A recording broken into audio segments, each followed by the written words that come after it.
आ रहा है दिव्यास्त्र, दुश्मन होगा परास्त, घातक मिसाइल की आग, आतंक का अड्डा राख, सुपरसोनिक होगी रफ्तार, इस्लामाबाद में हाहाकार। उसकी गर्जना से दुश्मन थर्राएगा, वो दुश्मनों के खेमे में खलबली मचा देगा, टारगेट को पलक झपकते खत्म करेगा। चीन पाकिस्तान के लिए काल बनेगा, आतंकियों का संहार करेगा। इजराइल में बना ये हथियार आतंक के अड्डों को राख करेगा, पाकिस्तानी सेना को पस्त करेगा, शहबाज मुनीर की नींद उड़ाएगा। नाम है AIR-LORA यानी लॉन्ग रेंज आर्टिलरी मिसाइल, जिसे लेकर खबर है कि भारत इजराइल से एडवांस AIR-LORA मिसाइल खरीदने पर विचार कर रहा है। भारतीय वायुसेना AIR-LORA मिसाइल का मूल्यांकन कर रही है। इस मिसाइल को इजराइल एरोस्पेस इंडस्ट्रीज ने डेवलप किया है। ये एक लॉन्ग रेंज आर्टिलरी मिसाइल है जो सटीक स्ट्राइक सामरिक मिसाइल का एक डीप स्टैंड ऑफ वेरिएंट है। इजराइल ने इसी मिसाइल से ईरान पर कहर बरपाया था, ईरान के सैन्य ठिकानों को निशाना बनाया था, और इसकी विनाशक घातक मारक क्षमता को देखकर अब भारत इसे खरीदने की तैयारी करता है। इस मिसाइल की खासियत की बात करें तो ये एक advance air launch ballistic missile है। इसकी रेंज 400 किलोमीटर है, जो इसे खतरनाक बनाती है। इस मिसाइल का वजन लगभग 1600 किलोग्राम है और यह सुपरसोनिक स्पीड से उड़ान भरती है। इसमें advance INS GPS navigation system, GNSS anti jamming तकनीक और फायर एंड फॉरगेट क्षमता मौजूद है, जो इसे अत्यधिक सटीक और दुश्मन के इलेक्ट्रॉनिक जैमिंग से बचाने में सक्षम बनाती है। इसे दुश्मन के अहम ठिकाने एयरबेस तबाह करने के लिए डिजाइन किया गया है। इसकी सबसे बड़ी खासियत इसमें मौजूद डीप पेनिट्रेशन वॉरहेड्स का होना है, यानी अगर दुश्मन ने अपने किसी हाई वैल्यू हथियार को किसी बंकर में या हार्ड शेल्टर में छिपा रखा है, तब भी ये मिसाइल उसे तबाह करने में सक्षम है। अगर भारत इस मिसाइल को अपने सुखोई 30 MKI, MiG-29 और जगुआर जैसे बेड़े से इंटीग्रेट कर देता है, तो भारतीय लड़ाकू विमान पाकिस्तान के कराची, बहावलपुर या रावलपिंडी जैसे एयरबेस को भारतीय सीमा के अंदर से ही टारगेट कर सकते हैं। चीन के खिलाफ LAC पार भी टारगेट्स को तबाह कर सकते हैं। नौसेना पहले ही LORA के जमीन और समुद्र से लॉन्च वर्जन का इस्तेमाल कर रही है, और अब एयर LORA से जुड़ने से भारत की त्रिसेना स्ट्राइक क्षमता को जबरदस्त बूस्ट मिलेगा। यही वजह है कि चीन और पाकिस्तान दोनों परेशान हैं। इसकी ताकत देखकर शहबाज और जिनपिंग हैरान हैं। Bureau report, India news. एक खतरनाक मिसाइल जो भारतीय वायुसेना का अगर हिस्सा बन जाए और इंटीग्रेट हो जाए भारत के खास विमानों के साथ, तो कहर बरपा सकती है और अपनी सिक्योरिटी को सुनिश्चित करते हुए। मेजर जनरल JK बंसल मेरे साथ इस वक्त डिफेंस एक्सपर्ट के तौर पर जुड़ गए हैं। ग्रुप कैप्टन UK देवनाथ भी मेरे साथ डिफेंस एक्सपर्ट के तौर पर जुड़ गए हैं। आप दोनों का बहुत स्वागत है। JK बंसल साहब, भारतीय एयरफोर्स अगर हर दिन के हिसाब से अपने को एडवांस और बेहतर कर रही है और उसमें इजरायली एरोस्पेस इंडस्ट्री की AIR-LORA मिसाइल को लेने की तैयारी है, तो कितना बड़ा चेंज लाएगा? नमस्कार राजीव जी। नमस्कार सर। देखिए, चेंज बहुत ज़्यादा लाएगा। जैसे अभी सिंदूर के दौरान में हमने एक इजराइल की ही बनी हुई रैम्पेज मिसाइल इस्तेमाल किया था, जिसकी जो इसकी रेंज है वो 250 किलोमीटर के करीब है। तो क्या होता है, ये काफ़ी सफल रही है ये मिसाइल, लेकिन तो प्रॉब्लम ये होती थी कि हमारे जो एयरक्राफ्ट हैं वो दुश्मन के अड्डों के पास में जाते थे, तो एक खतरा था कि अगर कोई जो एयर डिफेंस सिस्टम है, चाइना ने जो दिया हुआ था इनको HQ-9 और अभी एक जो LY-80 भी दिया हुआ है, तो उसका एक खतरा रहता था कि हमारे एयरक्राफ्ट को या हमारे पायलट को नुकसान हो सकता है। तो अब इस मिसाइल के आने से, जिसकी रेंज 400 किलोमीटर है, LORA मिसाइल, तो ये जो है एक बहुत बड़ा एक चेंज आएगा, मारक क्षमता बढ़ेगी। ये बैलिस्टिक मिसाइल है जिसकी प्रिसीजन बहुत अच्छी है। इसी मिसाइल को जो है अभी यूज किया था इजराइल ने ईरान के ऊपर में। अब तो ये अभी सारे जितने हमारे जैसे SU-30 है या जो MiG है या जैगवार है, इवन राफेल ऑल्सो उसमें फिट हो सकती हैं। और एक ये जो है ना, उसकी चार वो लेके चलती हैं ये। तो इस प्रकार से इसकी मारक क्षमता और भारत की जो है बहुत बड़ी एक तैयारी, जिससे कि अभी पाकिस्तान को जो है पहले ही हमने नस्ते नाबूद कर दिए थे उनके 11 ठिकाने। और जितने भी पाकिस्तान के आतंकी ठिकाने उनको ध्वस्त कर दिया था। तो इस प्रकार से देखिए निरंतर जो है भारत अपनी जो एक मिलिट्री शक्ति को बढ़ाता जा रहा है। अभी तमाल का इंट्रोडक्शन वो हुआ है, एक फ्रिगेट हमारी नेवी में आया। तो इन बातों को देखते हुए भारत जो है अभी अपनी तैयारियां पूरी कर रहा है कि जिससे किसी तरह से डिफेंस में कमी ना रहे। ये एक बहुत अच्छी बात है, जो कि अभी की बात में अगर सिंदूर के बाद में $6 बिलियन एक्स्ट्रा जो भारत की सेना को या एयर बजट को दिए हैं, डिफेंस बजट को दिए हैं, वो बहुत अच्छी बात है। तो इन सबको देखते हुए दूसरी इसकी प्रिसीजन है, जो इस मिसाइल का जो बहुत बड़ा प्रिसीजन है कि ये बिल्कुल सटीक है, इसकी जो मारक क्षमता सटीक है। तो इन सब बातों को देखते हुए ये मिसाइल बहुत अच्छी है, जिसको कि भारत जो है खरीदने की सोच रहा है। और जो रैम्पेज मिसाइल है वो तो इंडिया में बन रही है इसराइल के कोलैबोरेशन से। तो अभी हो सकता है ये भी इंडिया में बनने लग जाए, लेकिन अभी तो खरीदने के बाद में ये जो टर्म्स एंड कंडीशंस होगी उसके मुताबिक इंडिया में बनने के चांसेस भी। जहां तक जानकारी है 2023 के एरो इंडिया में BEL और IAI यानी इजराइल एरोस्पेस इंडस्ट्रीज के बीच इस बात का भी एक करार हुआ है कि इस मिसाइल का उत्पादन भारत में होगा। लेकिन अब भारतीय वायुसेना इसके लिए तैयार हो रही है। नेवल वर्जन पहले से मौजूद है। Group captain retired UK Devnath, मुझे ज़्यादा इस बारे में और बेहतर समझाएं आप कि एयर सुप्रीमेसी का दौर आ चुका है। एयर सुप्रीमेसी में अगर एयरफोर्स को ऐसी मिसाइलें मिलती हैं तो जाहिर सी बात है हम अपनी सीमा के 100 किलोमीटर अंदर रहकर भी अगर प्रिसीजन स्ट्राइक करते हैं तो 400 किलोमीटर की रेंज के हिसाब से 300 किलोमीटर अंदर जाकर टारगेट पर लगेगी, उसे तबाह करेगी। ये एक बड़ा कदम, और इंटीग्रेट करना कितना आसान होता है, कितना मुश्किल होता है अलग अलग फाइटर प्लेन के साथ? राजीव जी, इसमें कोई शक नहीं है कि लॉरा मिसाइल का अगर सुखोई 30 के साथ हम मैचिंग करा देते हैं तो इसकी कॉम्बैट पोटेंशियल बहुत ज्यादा बढ़ जाएगी। और जैसा कि आपने सही तरीके से बहुत अच्छी तरह से समझाया कि अगर 400 किलोमीटर रेंज है तो हम अपनी सीमा के 100 किलोमीटर अंदर रहते हुए दुश्मन की सीमा के अंदर 300 किलोमीटर गहराई तक हमला कर सकते हैं। हाँ, सुखोई 30 के साथ जब इसकी मैचिंग करनी पड़ेगी तो हम थोड़ा रशिया से थोड़ा हेल्प लेना पड़ेगा, वो जरा क्रिटिकल एरिया होगा। लेकिन अच्छी बात है कि इस मिसाइल का परीक्षण इंडियन नेवी के साथ ऑलरेडी हो चुका है। और इंडियन नेवी के साथ जब परीक्षण हुआ था तो इजराइल ने सारी टेक्निकल सुविधाएं भी होता कराई थी। अब सुखोई 30 के साथ क्या होता है कि वेपन सिस्टम मैचिंग करना पड़ता है। तो वेपन सिस्टम मैचिंग का मतलब ये है कि सुखोई 30 का जो on board weapon system computer है वो लॉरा मिसाइल को पहचान जाएगा कि जैसे उसके 2 या 4 अगर लोड किए हैं तो उसकी फायरिंग सोल्यूशन जो है वो तो सुखोई 30 का ऑनबोर्ड वेपन कंप्यूटर डिसाइड करेगा। तो ठीक है, भारत को इजराइल को भी समझाना पड़ेगा कि आके हेल्प कर दो, और कुछ हद तक भारत को रशिया को भी समझाना पड़ेगा कि आप आके हेल्प कर दो। जाहिर बात है कि कई बार लगता है कि शायद रशिया ऐसे किसी प्रोजेक्ट पर भारत के साथ काम नहीं करना चाहेगा जिसमें कि इजराइल भी इन्वॉल्व है। लेकिन ठीक है, विदेश मंत्रालय ऐसी अड़चनों को पहले भी दूर कर चुका है। और श्री एस जयशंकर इस बार भी इजराइल और रूस दोनों को ही मना लेंगे कि DRDO को और HAL को मदद कर दें वेपन्स की सुखोई 30 से मैचिंग करने के लिए। जी, लेकिन सुखोई 30 ही नहीं है, इसमें तो राफेल भी होगा और जगुआर भी होगा। तो इसका मतलब कि अगर राफेल में इसको इंटीग्रेट करना होगा तो उसके लिए फिर फ्रांस को भी बीच में लाना पड़ेगा। इसमें कोई शक नहीं है कि अगर इसकी मैचिंग फ्रांस के साथ भी करने की कोशिश करेंगे तो फ्रांस को जरा दिक्कत है। अभी तक फ्रांस ने राफेल का जो सोर्स कोड है वो हमें नहीं दिया है। लेकिन फ्रांस कहता है कि ओरिजिनल जो कॉन्ट्रैक्ट जब साइन हुआ था उसमें भी सोर्स कोड देने की बात नहीं थी। क्योंकि मैं इस तरह के काफी सारे कॉन्ट्रैक्ट्स का हिस्सा रह चुका हूं। क्या होता है कि जब भी आप कोई वेपन सिस्टम खरीदते हो तो अगर उसकी कीमत 100 रुपए है तो 100 रुपए में वो दे देता है। लेकिन अगर आप कॉन्ट्रैक्ट में ये भी लिखते हो कि हमें सोर्स कोड भी चाहिए तो फिर उसी चीज की कीमत 100 रुपया नहीं है, 150 रुपया हो जाती है, 50% वृद्धि हो जाती है। तो फ्रांस अभी कह रहा है कि सोर्स कोड शायद भविष्य में कभी दे देगा, लेकिन डेफिनेटली भारत सरकार को एक नया कॉन्ट्रैक्ट करके भारत सरकार को कुछ नई एडिशनल पेमेंट्स करनी पड़ेंगी जो कि सैकड़ों करोड़ रुपए में होंगी।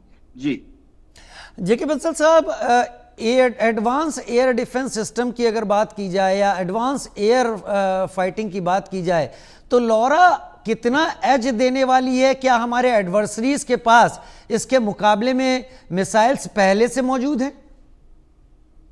देखिए, भारत को बहुत ज्यादा इसमें एज मिलेगा, क्योंकि जो इजराइल के वेपन्स हैं वो बहुत टेस्टेड हैं, वो जो हैं टेस्ट हो चुके हैं। देखिए, जो चाइना जो अभी तक वेपन बनाता है उसका कोई कहता जरूर है वो चाइना ही सप्लाई करेगा पाकिस्तान को, तो उनके वेपन टेस्टेड नहीं है, और वो कैसे बिहेव करेंगे युद्ध के मैदान में इसका किसी को कुछ पता नहीं है। तो इसलिए इसमें भारत को काफी एज होगी। और जो आपने एक बात बड़ी अच्छी कही है कि जैसे अगर इसका इंटीग्रेशन हमें राफेल के साथ में करना है तो फ्रांस के साथ में भी बात करनी पड़ेगी। अब यहाँ पे दो इशू आ जाते हैं। एक इशू तो ये आ जाता है कि जैसे फ्रांस जो है वो जो उसी एलाइड है एक तरह से, जिस खेमे के अंदर में इजराइल है उसमें, तो उसे इस तरह की कोई प्रॉब्लम नहीं आएगी।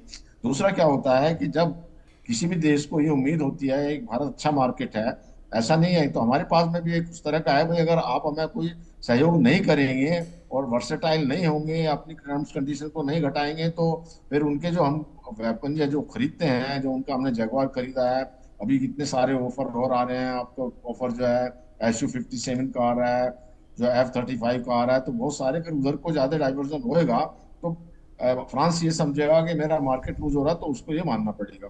दूसरा आ जाता है यहाँ पर बात, जैसे कि ग्रुप कैप्टन देवनाथ ने भी बताया कि जैसे अभी जो इजराइल है और जो रशिया है, वहाँ थोड़ा सा एक वो हो जाता है कि दोनों एलाइड नहीं है, और जो एलाइड नहीं है लेकिन भारत की जो एक मित्रता है वो दोनों तरफ से है, तो भारत के हित में दोनों कंट्री आकर के इसको जो है हमारे साथ सहयोग करेंगे, और जो इस तरह की प्रॉब्लम है उनको रिजोल्व कर लिया जाएगा। और रिजोल्व करने के बाद में जो भारत की क्षमता बहुत ज्यादा हो जाएगी। हमारे पास में ऑलरेडी जो है ब्रह्मोस क्रूज मिसाइल है, और ये जो बैलिस्टिक मिसाइल, प्रिसीजन मिसाइल लोरा आ जाएगी, और रैम्पेज ऑलरेडी हमारे पास में है। तो इन सबको मिला करके जो हमारी शक्ति बहुत बढ़ जाएगी, और शक्ति बढ़ने से ये जो है किसी भी तरह की चुनौती जो वो उसका सामना करने के लिए भारत हमेशा तैयार रहेगा।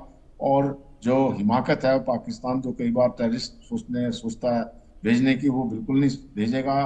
भारत सरकार ने, हमारे प्राइम मिनिस्टर ने क्लियर कर दिया है कि अब की बार अगर कोई ऐसी हिमाकत होती है तो जो ये समझा जाएगा कि पाकिस्तान की आर्मी ने ही ये अटैक किया है, और उसका मुंहतोड़ जवाब दिया जाएगा। और आर्मी के जो जितने भी उनके बेसिस हैं कहीं पर भी लोकेटेड है, वो चाहे मिलिट्री बेस हैं, एयर बेसिस हैं, उनको नस्तेनाबूद करने में ये बड़ी सक्षम है मिसाइल, क्योंकि इसकी जो प्रिसीजन है, प्रिसीजन बहुत इंपॉर्टेंट होता है कि आप बिल्कुल जाकर ठिकाने पे हिट करें, और जो आप चाहते हैं जहां पर आप इसको मारना चाहते हैं वहीं पे जो ये करेगा। तो प्रिसीजन अटैक या प्रिसीजन जो इजराइल के वेपन्स में बहुत ज्यादा होता है। आपने देखा है कि वो एकदम सटीक लगाते हैं कहीं पर भी हो।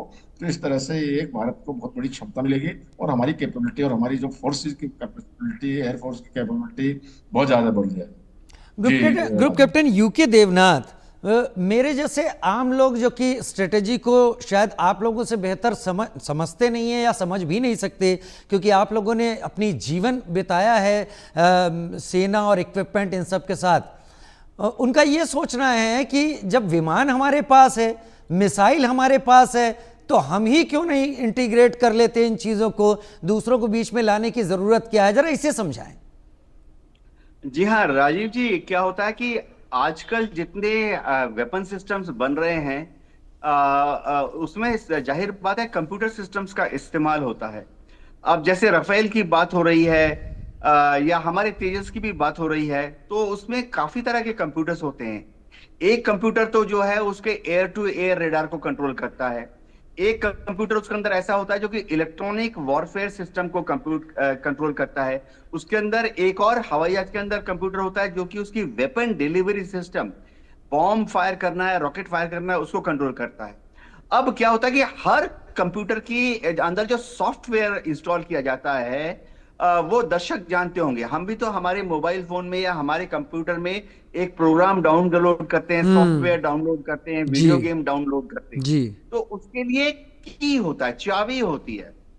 उस चाबी के बगैर जैसे हम कभी बैंक में जाते हैं, क्या कहता है पिन डालो, तो हम पिन डालते हैं, वो सिस्टम चालू हो जाता है बैंक के साथ बात करने के लिए। तो इसी तरह से हर कंप्यूटर प्रोग्राम का एक सॉफ्टवेयर होता है, सॉफ्टवेयर का एक कोड होता है जिससे कि चाबी की तरह वो खुलता है।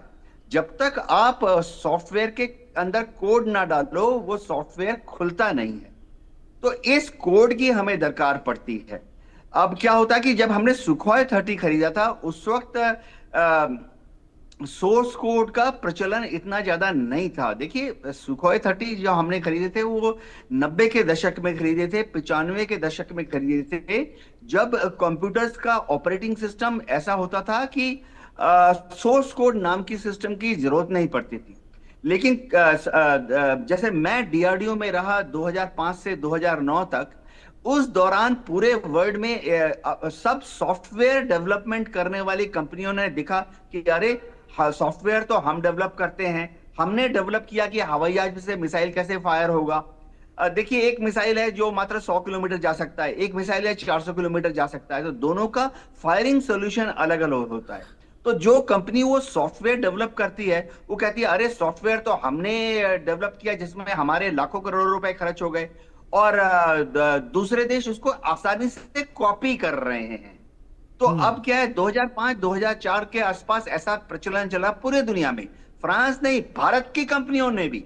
आज की तारीख में अगर मैं भारत की एक कंपनी से एक खास तरह का वेपन सिस्टम खरीदूं जैसे कि आकाश है, ब्रह्मोस है, तो मुझे कॉन्ट्रैक्ट में भारत की कंपनी से सोर्स कोड खरीदना पड़ता है। तो जैसे आजकल सिस्टम क्या है कि मेरे को अगर भारत की एक कंपनी से एक सॉफ्टवेयर खरीद रहा हूं मिसाइल फायरिंग के लिए, तो हम टेंडर डॉक्यूमेंट में शुरू से ही जो टेक्निकल पैरामीटर होते हैं, जो स्पेसिफिकेशन होते हैं, शुरू से ही टेक्निकल पैरामीटर्स में डाल देते हैं कि कंपनी हमें सोर्स कोड भी देगी। तो जब नेगोशिएशन होती है तो कंपनी बोलती है ठीक है आप हमारा सॉफ्टवेयर जो है 100 रुपए में खरीद लीजिए, और क्योंकि आपने सोर्स कोड मांग रहा है तो 50 रुपए, और तो L1 जो है वो 150 रुपए का पड़ जाता है, 1.5 गुना। इसी तरह की जो रिक्वायरमेंट है वो फ्रेंच इक्विपमेंट के साथ है। अभी समझिए जैसे जब हमने C-17 खरीदे अमेरिका से, उस वक्त सॉफ्टवेयर की कोई प्रॉब्लम नहीं थी क्योंकि अमेरिका ने सॉफ्टवेयर लोड करके हमें दिया। अब आज की तारीख में ऐसा है कि जब हम अमेरिका से जो latest last batch Apache helicopter का खरीद रहे हैं, 6 खरीद रहे हैं अभी, जो कि डिलीवरी जरा लेट हो रही है, इसमें अपाचे में अमेरिका ने जो भी सॉफ्टवेयर डाला है, जैसे कि पायलट रात के टाइम में हैंड्स ऑफ उड़ा सकता है अपाचे अटैक हेलीकॉप्टर को, अब वो जो सॉफ्टवेयर डाला है अमेरिका उसके लिए हमें सोर्स कोड दे रहा है, क्योंकि हमने जब टेंडर किए थे तो सॉफ्टवेयर प्लस सोर्स कोड दोनों की ही पेमेंट की थी। समझ लीजिए सोर्स कोड जो है ऐसी चाबी है जिससे आप सॉफ्टवेयर के ताले को खोलकर अंदर से एडजस्ट कर सकते हो। जी, आपने बड़ा क्लियर तो बड़े विस्तार से इस चीज़ को समझा दिया, हम सोर्स कोड को कैसे समझें। लेकिन मेजर जनरल जेके बंसल, जैसे हम जानते हैं कि आजकल सुखोई 30 MKI भारत में ही बन रहे हैं, क्या भारत में बनने के दौरान ये सोर्स कोड भारत के वैज्ञानिकों को नहीं पता होगा जहां तक सुखोई की बात है? देखिए जब भारत में बन रहे हैं कोलैबोरेशन में होती हैं, जितना उन्होंने टेक्निकल ट्रांसफर किया है या जो टेक्नोलॉजी बताई है उसी को इस्तेमाल कर सकते हैं आप, और बाकी चीजें जो हैं वो फिर जहाँ जो जैसे कि अगर जब इस तरह के कोलैबोरेशन होते हैं तो उनमें पहले से ही टर्म्स एंड कंडीशन दे दी जाती हैं तो वो देंगे। एक बात मैं यहाँ पे और ये कहना चाहूंगा कि देखिए जो भी कंट्री अगर कोई सोर्स कोड की बात करता है या कहता है उसके लिए कंडीशन लगाता है या उसके L1 बढ़ा देता है, मतलब उसका जो है प्राइस बढ़ा देता है, तो वो प्राइस बढ़ाएगा लेकिन उसे भी एक बैलेंस बना के रखना पड़ेगा। जब कोई अपना हथियार मार्केट में दूसरे कंट्री को बेचता है तो उसको दो बातों का ध्यान रखना होता है। एक बात तो ये होती है कि कुछ वर्जन जो कंट्री बनाता है वो अपने पास ही रखता है जो अपने इस्तेमाल के लिए, कि वो किसी को देना नहीं चाहता कि भाई हाँ हम अपना वर्जन अपने पास रखेंगे। जैसे हम ब्रह्मोस को दे रहे हैं तो उसमें कुछ ऐसी जैसे लॉन्ग रेंज है, हमारे पास 400 किलोमीटर तक की भी हैं, लेकिन हम दूसरों को 250 किलोमीटर तक की दे रहे हैं जिसको भी बेच रहे हैं। इसी प्रकार से अगर मान लिया कोई इतना उसको कठिन बनाएगा कि सोर्स कोड नहीं दे रहा है या सोर्स कोड के बिना वो चल नहीं सकता, जो उसकी पूरी कैपेबिलिटीज हैं, जो फीचर्स हैं, जो उसकी मारक क्षमता है वो पूरी नहीं होती, तो उसमें उनका भी तो नुकसान है। क्योंकि जब कोई भी मार्केटिंग अपने प्रोडक्ट की करता है तो वो बेस्ट दिखाता है। ठीक है, ये जो सोर्स कोड का, ये जो सोर्स कोड की बहस है, सोर्स कोड का दबाव है, ये तो अलग रहेगा। लॉरा मिसाइल अगर भारत में आ जाती है और जहां तक मेरी जानकारी है मेक इन इंडिया के तहत बनेगी, तो ये भारत को क्या भारत के सारे बॉर्डर्स एलओसी एलएसी और डाउन द लाइन अगर साउथ और सी एरिया देखा जाए वहां सब तरफ सिक्योरिटी दे सकती है एयरफोर्स के जरिए? देखिए, जहां ये बातें आती हैं, ये जितने भी मिसाइल और जितने भी वेपन होते हैं इनके मिक्स एंड मैच होते हैं। जी। अब यूं देखा जाए तो दिमाग में ये बात भी आएगी कि जब हमारे पास ब्रह्मोस है, हम 400 किलोमीटर तक की रेंज की ब्रह्मोस को इस्तेमाल करते हैं, तो हम ये लोरा खरीद ही क्यों रहे हैं? एग्जैक्टली। इसकी भी 400 है और हम ब्रह्मोस ही इतनी बना सकते हैं, और ब्रह्मोस का अभी जो नेक्स्ट वर्जन है वो 500 किलोमीटर तक जा रहे हैं। तो हर हर बात में कोई ना कोई किसी के स्पेसिफिक फीचर्स होते हैं। तो ये जितने सारे सबको मिलाकर के हथियारों को वो एक ऐसा बनाया जाता है इंटीग्रेटेड सिस्टम कि हम अपने जो हमारे कंसर्न है, जहां हमें हमारी क्षमता बढ़ानी है तो उस तरह से बढ़ा दी जाती है। किसी एक वेपन के ऊपर डिपेंड नहीं किया जा सकता। और आप देखेंगे कि जब भी कोई एक बहुत एडवांस सिस्टम होते हैं, चाहे कि मोबाइल फोन ही ले लीजिए, आप एक कंपनी का लेते हैं दूसरी का भी लेते हैं, दोनों अच्छी कंपनी है, लेकिन एक में कुछ एक फीचर अच्छी होगी, दूसरी में वो उतनी अच्छी नहीं होंगे, दूसरे में ठीक है।